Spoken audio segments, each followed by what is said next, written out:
Hello दोस्तों, तो हम लोग यहाँ पे महत्वपूर्ण अधिवेशन जो था वो हम लोग कंप्लीट कर चुके हैं। और आज का वीडियो में हम लोग यहाँ पे प्रारंभिक भारतीय राष्ट्रीय आंदोलन से संबंधित महत्वपूर्ण तथ्य देखेंगे। और अगर आपको गांधी युग देखना है तो आप यहाँ पे स्कैन करके गांधी युग देख सकते हैं। और महत्वपूर्ण क्रांतिकारी गतिविधियां देखना है तो आप यहाँ पे स्कैन करके देख सकते हैं। तो चलिए शुरू करते हैं। तो हम लोग यहाँ पे देखते हैं भारतीय राष्ट्रीय कांग्रेस के प्रथम अधिवेशन में, तो ये सब हम लोग कल का वीडियो में कंप्लीट कर चुके हैं। तो ये सब कल का वीडियो में कंप्लीट हो चुका है। तो अभी हम लोग करेंगे भारतीय राष्ट्रीय आंदोलन का तृतीय एवं अंतिम चरण। तो चलिए यहाँ पे देखते हैं। तो भारतीय राष्ट्रीय आंदोलन का तृतीय एवं अंतिम चरण जो कि 1919 से 1947 तक चला था, और भारतीय राष्ट्रीय आंदोलन का तृतीय चरण गांधी युग के नाम से जाना जाता है। और महात्मा गांधी का जन्म 2 अक्टूबर 1869 को गुजरात के पोरबंदर में हुआ था। इनका विवाह 13 वर्ष की आयु में कस्तूरबा गांधी से हो गया था। उसके बाद महात्मा गांधी ने 1893 में ईस्वी में एक गुजराती व्यापारी जो कि दादा अब्दुल्ला का मुकदमा लड़ने के लिए दरबन जो कि दक्षिण अफ्रीका गए थे। तो महात्मा गांधी 1893 ईस्वी में एक गुजराती व्यापारी दादा अब्दुल्ला का मुकदमा लड़ने के लिए डरबन जो कि दक्षिण अफ्रीका गए थे। और 9 जनवरी 1915 को गांधी जी दक्षिण अफ्रीका से भारत लौटे और गोपाल कृष्ण गोखले को अपना राजनीतिक गुरु बनाया। तो गांधी जी भारत कब लौटे थे? तो ये 9 जनवरी 1915 को भारत लौटे थे। उसके बाद यहाँ पे अफ्रीका कब गए थे? तो 1893 में अफ्रीका गए थे। उसके बाद गोपाल कृष्ण गोखले के राजनीतिक गुरु महादेव गोविंद रनाडे थे। तो जैसे गांधी जी का गुरु थे गोपाल कृष्ण गोखले, और गोपाल कृष्ण गोखले का राजनीतिक गुरु कौन थे? तो महादेव गोविंद रनाडे थे। उसके बाद गांधी जी ने अहमदाबाद में साबरमती आश्रम की स्थापना की थी। तो गांधी जी ने अहमदाबाद में साबरमती आश्रम का स्थापना किया था। उसके बाद अपने प्रारंभिक दिनों में गांधी जी ने ब्रिटिश सरकार के युद्ध प्रयासों में सहायता की, जिसके परिणाम स्वरूप ब्रिटिश सरकार ने उन्हें 1915 ईस्वी में केसरी हिंद की उपाधि दी। तो केसरी हिंद की उपाधि दी तो क्यों? तो ये अपने प्रारंभिक दिनों में गांधी जी ने ब्रिटिश सरकार के युद्ध प्रयासों में सहायता किया था, और इसके परिणाम स्वरूप इसीलिए मतलब इनको केसर ए हिंद का यहाँ पे उपाधि मिला। तो और भी यहाँ पे देख लेते हैं। उसके बाद गांधी जी ने भारत में सत्याग्रह का पहला प्रयोग 1917 ईस्वी में चंपारण जो कि बिहार में किया था। तो गांधी जी का पहला आंदोलन कहाँ था? तो ये चंपारण में था, जो कि यहाँ पे भारत में सत्याग्रह नाम से जाना जाता है, जो कि नील की खेती के लिए यहाँ पे उसके खिलाफ गांधी जी चंपारण गए थे। और राजकुमार शुक्ला ने के कहने पर महात्मा गांधी ने किसानों की समस्या सुनने के लिए चंपारण गए थे। तो किनके लिए? तो ये राजकुमार शुक्ला के लिए गए थे। अब भारत में 1917 से 1918 तक मतलब इसी के दौरान गांधी जी ने चंपारण किसान आंदोलन और खेरा किसान आंदोलन तथा अहमदाबाद मजदूर आंदोलन का सफल नेतृत्व किया था। तो इनका फेमस जो है चंपारण सत्याग्रह है। उसके बाद यहाँ पे चंपारण किसान आंदोलन, इसी को चंपारण सत्याग्रह भी कहते हैं। खेरा सत्याग्रह जो कि यहाँ पे खेरा आंदोलन किसान के लिए था। उसके बाद अहमदाबाद मजदूर आंदोलन यहाँ पे सफल नेतृत्व किया था। उसका रोलेट एक्ट कब आया था? ये 1919 ईस्वी में आया था। और ये रोलेट एक्ट को क्या कहा जाता है? तो रोलेट एक्ट को बिना वकील, बिना दलील तथा बिना अपील का कानून या काला कानून भी कहा जाता है। तो रोलेट एक्ट को क्या कहा जाता है? तो बिना वकील, बिना दलील तथा बिना अपील का कानून या फिर काला कानून भी कहा जाता है। तो यह अधिनियम सर सिडनी रोलेट यहाँ पे देखिए, यह अधिनियम सर सिडनी रोलेट का अध्यक्षता में सेडिशन कमेटी के सिफारिशों के आधार पर पारित किया गया था। तो यहाँ पे यह अधिनियम सर सिडनी रोलेट की अध्यक्षता में सेडिशन कमेटी की सिफारिश के आधार पर पारित किया गया था। रोलेट एक्ट के द्वारा ब्रिटिश सरकार किसी भी व्यक्ति को बिना मुकदमा चलाए जेल में बंद कर सकती थी। इसलिए भारतीय जनता ने इसे काला कानून भी कहा था। तो ये काला कानून कहा था। तो गांधी जी ने रोलेट एक्ट की आलोचना करते हुए सत्याग्रह करने का निश्चय किया। निश्चय किया था और 6 अप्रैल 1919 को गांधी जी के अनुरोध पर देश भर में हड़तालों के आयोजन हुआ और ब्रिटिश सरकार ने गांधी जी के पंजाब एवं दिल्ली में प्रवेश पर प्रतिबंध लगा दिया था और 9 अप्रैल 1919 को गांधी जी को दिल्ली में प्रवेश करने के साथ ही गिरफ्तार कर लिया गया था। तो कब गिरफ्तार कर लिया गया था? 9 अप्रैल 1919 को। क्यों गिरफ्तार किया था? क्योंकि इनको दिल्ली में प्रतिबंध किया था और दिल्ली ये गए थे, तो 9 अप्रैल 1919 को इनको गिरफ्तार कर लिया गया था। इससे जनता में आक्रोश बढ़ गया, जिसके कारण गांधी जी को बंबई ले जाकर रिहा कर दिया गया था। परंतु जनता का आक्रोश इससे भी कम नहीं हुआ। तो ये इनको बंबई में रिहा किया, ब्रिटिश सरकार द्वारा यहाँ पे बंबई में इनको रिहा कर दिया, फिर भी जनता का गुस्सा शांत नहीं हुआ। अब हम लोग देखते हैं जालियांवाला बाग हत्याकांड, जो कि 1919 ईस्वी में घटा था। तो रॉलेट एक्ट के विरोध में जगह जगह पर पंजाब में जनसभाएं आयोजित की जा रही थी। इसी दौरान ब्रिटिश सरकार ने पंजाब के लोकप्रिय नेता जो कि कौन थे, तो डॉक्टर सैफुद्दीन किचलू थे, डॉक्टर सैफुद्दीन किचलू तथा डॉक्टर सत्यपाल को गिरफ्तार कर लिया गया और इसी गिरफ्तारी के विरोध करने के लिए 13 अप्रैल 1919 को जनसभा अमृतसर के जालियांवाला बाग में आयोजित की गई और तत्कालीन पंजाब के लेफ्टिनेंट गवर्नर जनरल डायर ने जनसभा में उपस्थित निहत्थी भीड़ पर गोलियां चलवा दी थी। तो जालियांवाला बाग आप लोग समझ गए होंगे कैसे। तो यहाँ पे और एक बार इसको रिवीजन कर लेते हैं। तो देखिए यहाँ पे क्या था, तो देखिए रॉलेट एक्ट के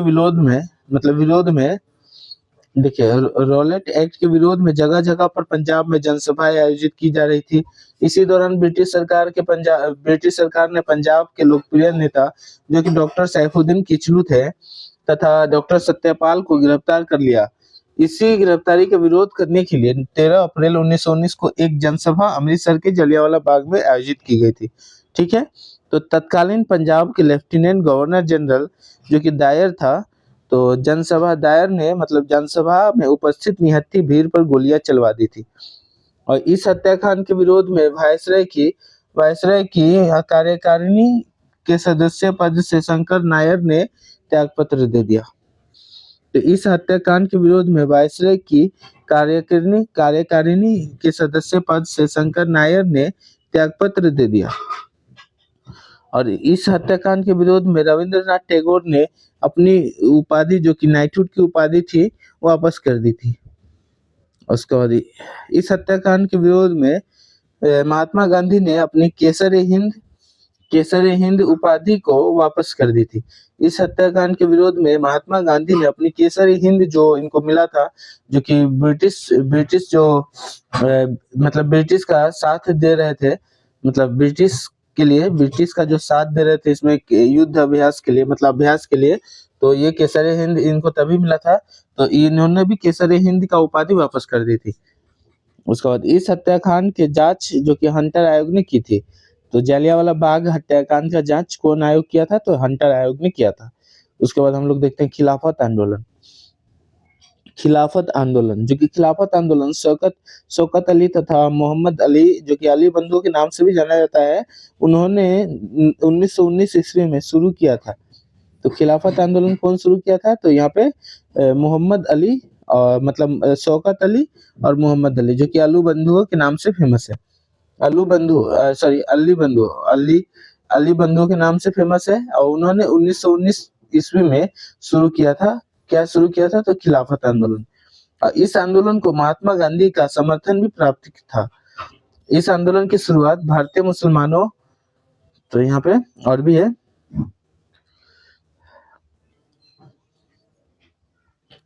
भारतीय मुसलमानों ने तुर्की के ओटोमन साम्राज्य की रक्षा व के खलीफा के पद को बनाए रखने हेतु की थी।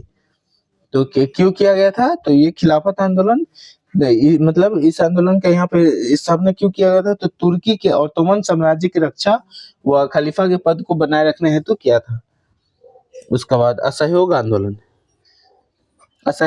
जो कि 1920 से 1922 ईस्वी तक चला था और 1920 ईस्वी को भारतीय राष्ट्रीय कांग्रेस के नागपुर अधिवेशन में असहयोग आंदोलन का प्रस्ताव चित्तरंजन दास ने प्रस्तावित किया था और गांधी जी द्वारा 1 अगस्त 1920 के असहयोग आंदोलन शुरू किया गया था। गांधी जी द्वारा 1 अगस्त 1920 को असहयोग आंदोलन शुरू किया गया था और उसके बाद 4 फरवरी 1922 को 4 फरवरी 1922 को कुछ स्रोतों के अनुसार 5 फरवरी 1922 को गोरखपुर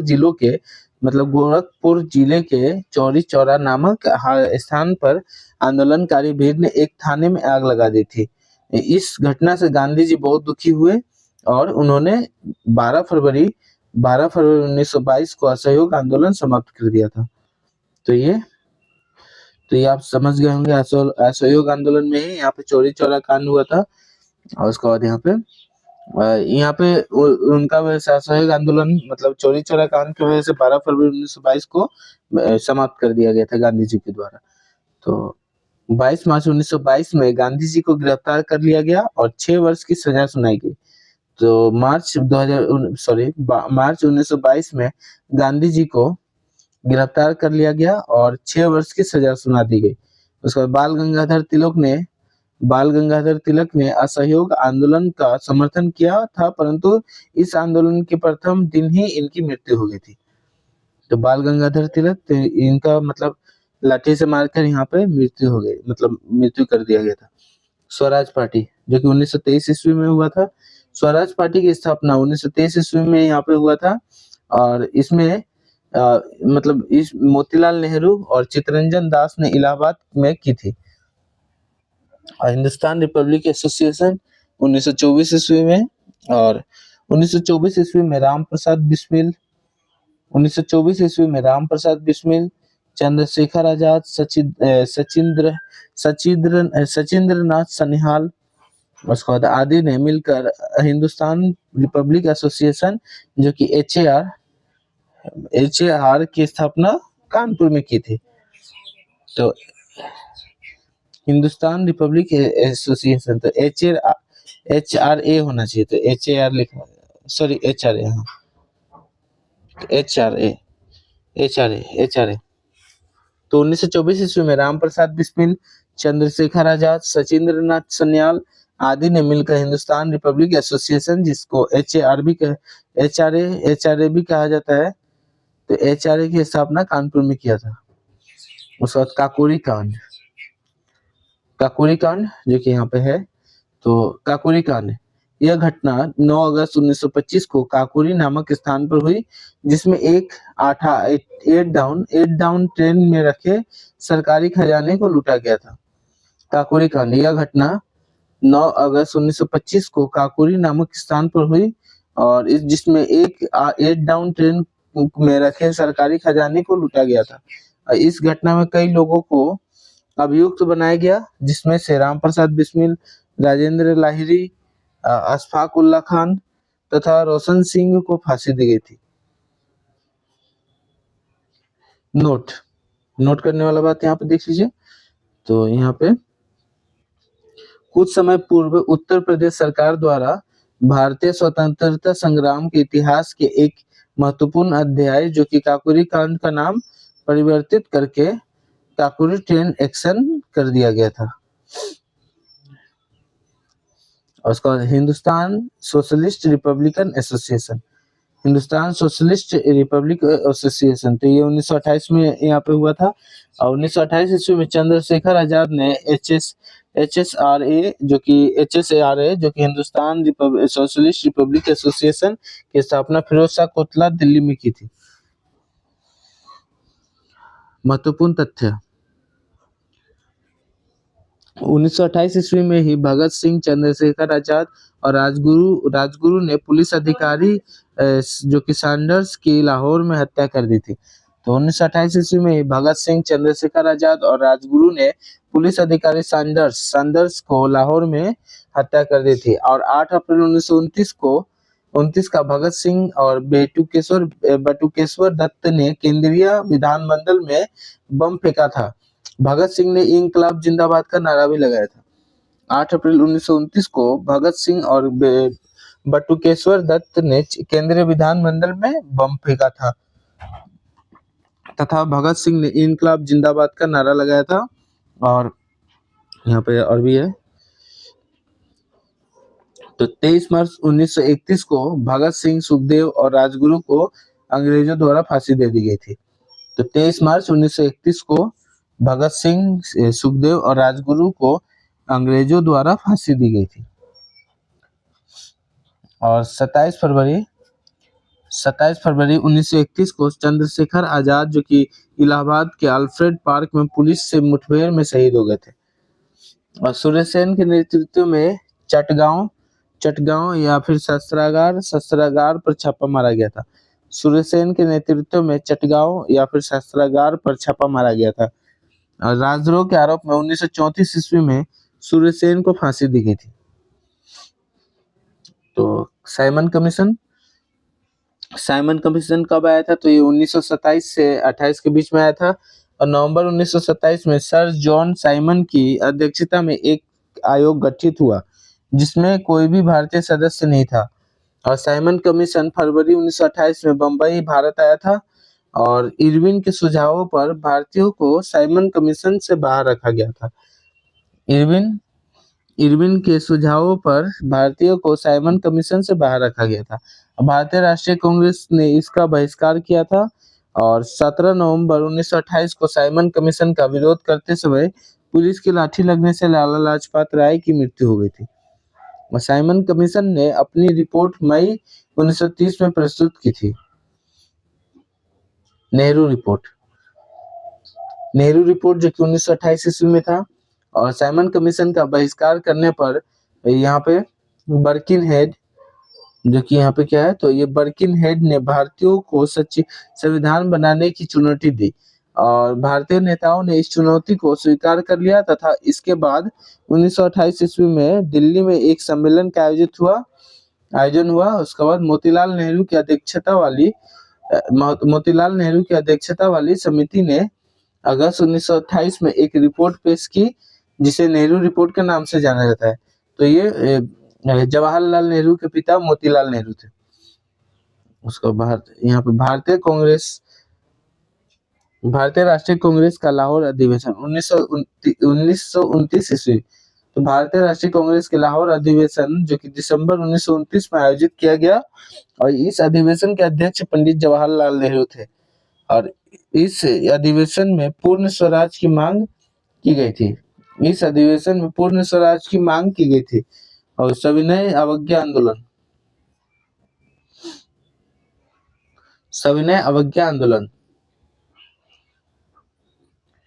तो सविनय अवज्ञा आंदोलन जो कि 1930 से 1934 ईस्वी तक चला था।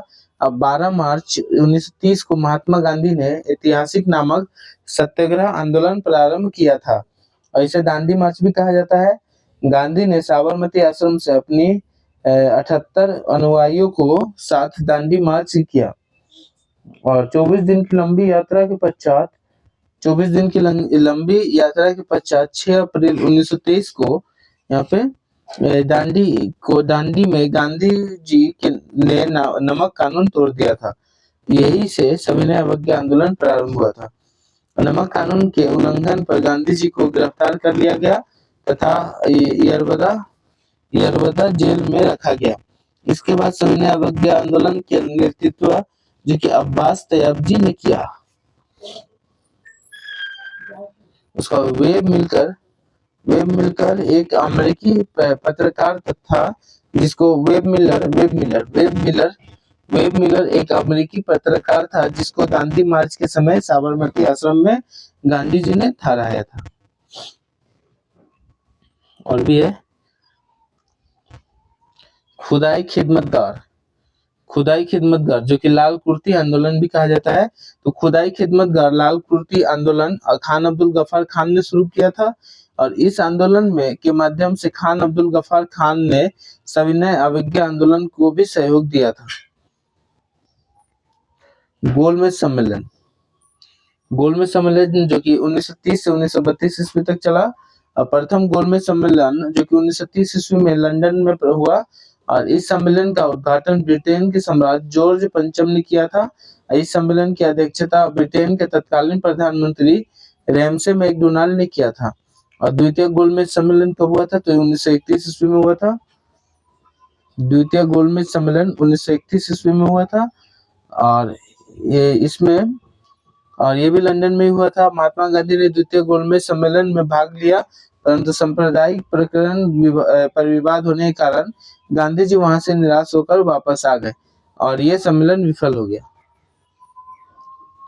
तृतीय गोलमेज सम्मेलन जो कि 1932 ईस्वी में लंदन में हुआ था। इस सम्मेलन का भी भारतीय राष्ट्रीय कांग्रेस ने बहिष्कार किया। नोट: डॉक्टर भीमराव अंबेडकर एकमात्र भारतीय थे जो तीनों गोलमेज सम्मेलन में उपस्थित रहे।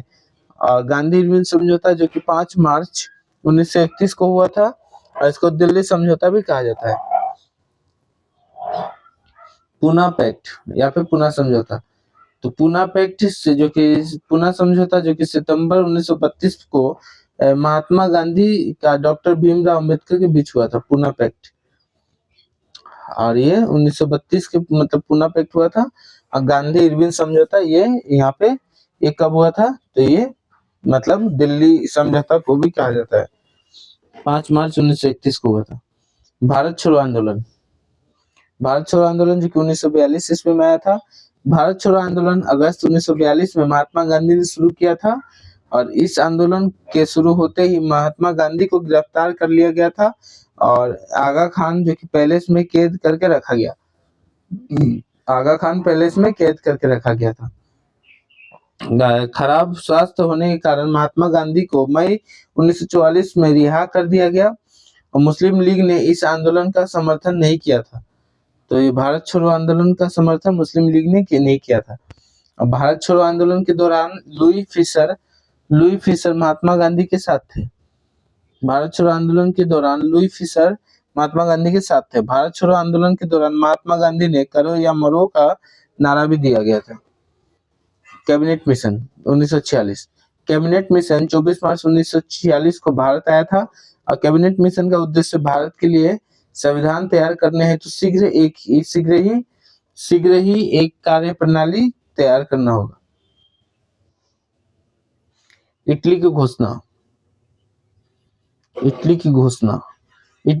1947 ईस्वी, देखिए ब्रिटेन के प्रधानमंत्री जो कि इटली की घोषणा ब्रिटेन के प्रधानमंत्री इटली ने 20 फरवरी 1947 को घोषणा की थी कि सभी अंग्रेज जून 1948 से पहले भारत के लोगों को सत्ता सौंपकर सदा के लिए भारत छोड़ देंगे। तो कौन? तो इटली की घोषणा। ब्रिटेन के प्रधानमंत्री इटली ने 20 फरवरी 1947 को घोषणा की थी कि सभी अंग्रेज जून 1948 से पहले भारत के लोगों को सत्ता सौंपकर सदा के लिए भारत को छोड़ देंगे। उसका माउंटबेटन योजना जो कि 1947 ईस्वी में था और 3 जून 1947 को माउंटबेटन ने एक योजना की घोषणा की जिसे माउंटबेटन योजना कहा जाता है। यह योजना भारत विभाजन की योजना थी। इस योजना के द्वारा भारत को स्वतंत्र कर दिया गया एवं पाकिस्तान का निर्माण हुआ। तो माउंटबेटन योजना के तहत ही पाकिस्तान का निर्माण हुआ था। और माउंटबेटन योजना के विभाजन प्रस्ताव का समर्थन गोविंद वल्लभ पंत एवं मौलाना अबुल कलाम आजाद, जो पहले विभाजन प्रस्ताव के पक्ष में नहीं थे, ने किया। और यहाँ पर माउंटबेटन योजना विभाजन के प्रस्ताव का समर्थन गोविंद वल्लभ पंत एवं मौलाना अबुल कलाम आजाद, जो पहले विभाजन प्रस्ताव के पक्ष में नहीं थे लेकिन उन्होंने फिर यहाँ पे समर्थन किया। कुछ अन्य प्रमुख नेताओं में पंडित जवाहरलाल नेहरू, महात्मा गांधी तथा जेबी कृपलानी इस विभाजन का प्रस्ताव के पक्ष में थे।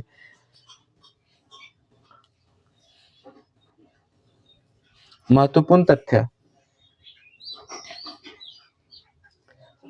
तो मुस्लिम लीग ने सबसे पहले पाकिस्तान की मांग 1940 ईस्वी में किया था और मुस्लिम लीग ने मुक्ति दिवस जो कि 1939 ईस्वी में तथा प्रत्यक्ष कार्यवाही दिवस 1946 ईस्वी में मनाया। और 1939 में महात्मा गांधी द्वारा प्रस्तावित प्रत्याशी जो कि पट्टाभी सीतारामैया को हराकर सुभाष चंद्र बोस भारतीय राष्ट्रीय कांग्रेस के अध्यक्ष चुने गए। और गांधी जी ने 1940 ईस्वी में पवनार जो कि महाराष्ट्र में व्यक्तिगत सत्याग्रह आंदोलन किया। इसके प्रथम सत्याग्रही विनोबा भावे, दूसरे सत्याग्रही जवाहरलाल नेहरू एवं तीसरे सत्याग्रही जो कि ब्रह्मदत्त थे। इस आंदोलन को दिल्ली चलो आंदोलन भी कहा गया था। और 1943 ईस्वी में जापान ने अंडमान एवं निकोबार द्वीप सुभाष चंद्र बोस को सौंप दिया था। और भगत सिंह के विरुद्ध जो कि मुखबिरी करने के कारण जो कि फणींद्र नाथ घोष की हत्या बैकुंठ शुक्ल ने की थी। भगत सिंह के विरुद्ध मुखबिरी करने के कारण फणींद्र नाथ घोष की हत्या बैकुंठ शुक्ल ने की थी। फणींद्र नाथ घोष ने मुखबिरी किया था तो किसके खिलाफ किया था? भगत सिंह के विरुद्ध। तो इसलिए यहाँ पे बैकुंठ शुक्ल ने हत्या कर दिया था। दीनबंधु मित्र के नाटक नील दर्पण में नील की खेती करने वाले किसानों पर हुए अत्याचार का उल्लेख है। दीनबंधु मित्र। उसके बाद यहाँ पे स्वामी विवेकानंद ने 1893 ईस्वी में शिकागो में विश्व धर्म सम्मेलन को संबोधित किया। स्वामी विवेकानंद ने 1893 ईस्वी में शिकागो में विश्व धर्म सम्मेलन को संबोधित किया। सबसे कम उम्र में फांसी की सजा पाने वाला क्रांतिकारी खुदीराम बोस थे। भगत सिंह को फांसी की सजा सुनाने वाला न्यायाधीश जीसी हिल्टन। सबके लिए एक जाति एक धर्म और एक ईश्वर की नारा श्री नारायण गुरु ने दिया। सबके लिए एक जाति एक धर्म एक ईश्वर का नारा श्री नारायण गुरु ने दिया। आर्य महिला समाज की स्थापना जो कि पंडिता रामाबाई ने किया था। आर्य महिला समाज की स्थापना पंडिता रामाबाई ने किया था। 19वीं शताब्दी को भारत की महिला समाज सुधारक ताराबाई शिंदे ने स्त्री पुरुष तुलना की रचना की थी। उसके बाद राष्ट्रीय स्वतंत्रता आंदोलन के दौरान कुख्यात सेल्यूलर जेल पोर्ट ब्लेयर जो कि दक्षिणी अंडमान में स्थित है। तो अभी हम लोग यहाँ पे ये कंप्लीट कर चुके हैं। उसके बाद हम लोग यहाँ पे जो भी महत्वपूर्ण आंदोलन है वो सब हम लोग सभी यहाँ पे कंप्लीट कर चुके हैं। तो आशा करते हैं आप लोग यहाँ पे अच्छा लगा होगा समझ के। तो और ये वीडियो अगर अच्छा लगा तो वीडियो को लाइक करें, चैनल को सब्सक्राइब करें। फिर मिलते हैं अगले वीडियो में। जय हिंद। और ये बस और 2 बचा हुआ है, 2 का बाद हम लोग का हिस्ट्री सिलेबस भी कंप्लीट हो जाएगा। ये आपका यहाँ पे महत्वपूर्ण क्या है, प्रमुख युद्ध घटित अवधि किन के मध्य हुआ था, वो परिणाम कौन विजय हुआ था, तो वो यहाँ पे है। तो हम लोग यहाँ पे देख लेंगे। उसके बाद हम लोग करेंगे ज्योग्राफी। तो जिसको भी ये पूरा जो सिलेबस है वो देखना है तो आप प्लेलिस्ट में विजिट कर सकते हैं।